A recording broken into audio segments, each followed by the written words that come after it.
Okay, guys, welcome to this presentation on oxidative phosphorylation. It's the final stage of respiration, the fourth stage after glycolysis, the link reaction, and the Krebs cycle. You can see the cristae here and the envelope in the mitochondria, and I'm going to circle that in orange. And on my diagram here, I'm also going to circle in orange those two membranes, and that's the outer membrane and the inner membrane. And the bit in between, which I'm going to color in blue here, this is known as the intermembrane space. Okay, what else do we have going on? Well, we have protein carriers. These are proteins that stretch through the inner membrane where the cristae are found, and they stretch into the matrix. And the matrix is this bit I'm coloring in on my mitochondria here and written down here, matrix of the mitochondria. Now, we also have something called ATP synthase, which is an enzyme for synthesizing ATP, and that is found studded into that inner membrane as well. It's sometimes called a stalked particle, but it's best to call it ATP synthase. Up here you can see I've drawn them on the mitochondria just to show the location of these protein carriers and ATP synthase. Now down below here, in the first stage of oxidative phosphorylation, we have reduced FAD and reduced NAD. These are coenzymes. These come through the matrix. They were made in the first three previous stages, so they're made in the glycolysis, the link, and the Krebs cycle. And their sole purpose is to bring electrons from those three stages to the protein carriers. They also supply hydrogen ions, so they carry hydrogen ions and electrons. And what's going to happen here, I'm just going to show one breaking down, which is the reduced NAD. It's going to form NAD because it's going to release its hydrogen ions and its electrons in a process called oxidation, hence oxidative phosphorylation, hence the word oxidative. So oxidation is involved, which releases these electrons. These electrons are now going to move down the protein carriers, which we call the electron transport chain, or ETC. They're going to move down and release energy, shown by these orange lines here. And as they move down, they release that energy, and that energy is then going to be used to pump these hydrogen ions. Remember, they were released from the reduced NAD. It's going to pump these hydrogen ions into the intermembrane space. There's actually more hydrogen ions in the intermembrane space, so they're being pumped against the concentration gradient. And the reason is that we want to set up an electrochemical gradient. Electro, because it's going to be more positive in here. They're going to be attracted to the negative matrix.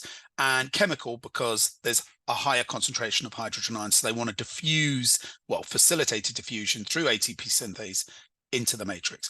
So now the electrons move down an electrochemical gradient via ATP synthase into the matrix. Now the kinetic energy of that's produced from these hydrogen ions moving through ATP synthase causes it to spin, and that energy joins ADP to inorganic phosphate to PI to make ATP. And it makes a serious amount of ATP. Oxidative phosphorylation makes 28 ATP molecules for every glucose that's broken down. You only get 4 from the other 3 reactions, so a total of 32, and 28 of them are made here. Stages 4 and 5 in this process are known as chemiosmosis. Okay, and so basically that's the electrochemical gradient being set up and the hydrogen ions moving down through ATP synthase down an electrochemical gradient. Now, what happens to these hydrogen ions and these electrons once they've come through? So the electrons from the protein carriers now join with the hydrogen ions and oxygen that we breathe in through our lungs and get from our blood to form water. And we say that oxygen is the final electron acceptor. So why do you die if you don't breathe in oxygen? Well, because you cannot carry out oxidative phosphorylation. So you're losing 80–90% of your ATP and your cells are going to die. So you can make ATP without oxidative phosphorylation, but you're really going to rely just on the 4 that you make from the link, from the Krebs cycle and glycolysis. You only get 4 from them. So you're not going to do a very good job. And if you don't have mitochondria, then you can only get ATP from glycolysis, as all the other 3 reactions happen in the mitochondria. Okay, well, that's oxidative phosphorylation. The phosphorylation comes from the adding of the inorganic phosphate, and the oxidative comes from the oxidation and the loss of electrons. Right, this is a question, so pause the video, have a go. Describe how ATP is made in the mitochondria. So describe how ATP is made from once pyruvate enters the mitochondria. All right, let's go through the answers now. So substrate level phosphorylation, ATP is produced in the Krebs cycle. So we get some ATP from the Krebs cycle. That happens in the mitochondria. There's no ATP made in the link reaction. Now the Krebs cycle in link reaction produces the coenzyme reduced NAD and FAD. These are vital because they're going to turn up as coenzymes and release their electrons in the matrix. These electrons get passed down those protein carriers through a series of reduction and oxidation reactions, and they release energy as they fall down the protein carriers. Now that energy is used to move protons or hydrogen ions into the intermembrane space.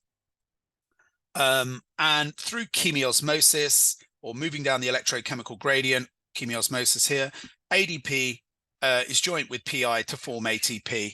And of course, mention that this happens through the ATP synthase, and you will smash out all 6 marks. So well done. There we go. You need to learn that. Personally, I would practice drawing that diagram I did just on some scrap paper every now and again until you can draw it off by heart. And if you can draw that off by heart, you probably understand the process. Right, next, respiration produces more ATP per molecule of glucose in the presence of oxygen than when there isn't any oxygen. Explain why. So this is basically asking you, why is oxygen important?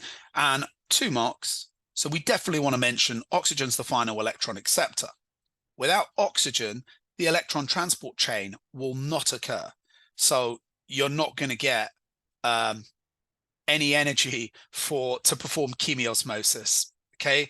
And so you're going to get a lot less ATP because oxidative phosphorylation makes 28 ATP compared to the 2 from glycolysis and the 2 from Krebs. So here's our marks. Oxygen, final or terminal electron acceptor, combines with electrons and protons. Oxidative phosphorylation provides most of the ATP. In fact, it's 28 compared to 2 from glycolysis and 2 from Krebs for each glucose molecule that is broken down in respiration. Okay, guys, like, share, subscribe. Let's get to the marks.